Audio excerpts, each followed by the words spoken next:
Hi అండి అందరికీ. మేమైతే హైదరాబాద్ వచ్చిన విషయం మీ అందరికీ తెలిసిందే కదా. మా పేరెంట్స్ అయితే మమ్మల్ని వీరభద్ర స్వామి టెంపుల్కి అయితే తీసుకెళ్తున్నారండి. దర్శనం అయ్యేలోపు చాలా టైం అయిపోతుందని చెప్పి మేము ముందుగానే తాజా హోటల్లో అయితే టిఫిన్ అయితే చేసేసాము. కానీ గుడి దగ్గరకు వచ్చేసరికి మా పాప అయితే పడుకుని పోయిందండి. ఇంకా దర్శనం చేసుకుందాము అనే టైంకి చిన్నగా వర్షం అయితే స్టార్ట్ అయిందండి. గుడి పరిసరాలంతా కూడా చాలా నీట్గా క్లీన్గా కూడా ఉంది. ఇంకా గుడిలోకి వెళ్ళి దర్శనం అయితే చాలా బాగా చేసుకున్నామండి. గుడిలో కూడా ఎక్కువగా ఎవరు లేరు, సో ప్రశాంతంగా దర్శనం అయితే కంప్లీట్ చేసుకున్నాం. ఆ తర్వాత మా పాప అయితే ఇక్కడ మంకీస్తో ఆడుకుంటుంది చూడండి.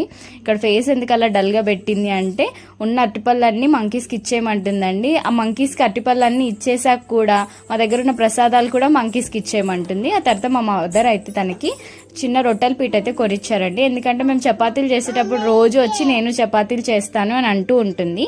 అందుకని మా మదర్ అయితే ఇక్కడ చపాతీల పీట అయితే కొనిచ్చారు. ఆ తర్వాత మా పాప అయితే ఇక్కడ చాలా బాగా ఎంజాయ్ చేసింది మేము గుడికి రావడం అదంతా కూడాను. నేను కూడా మా పాప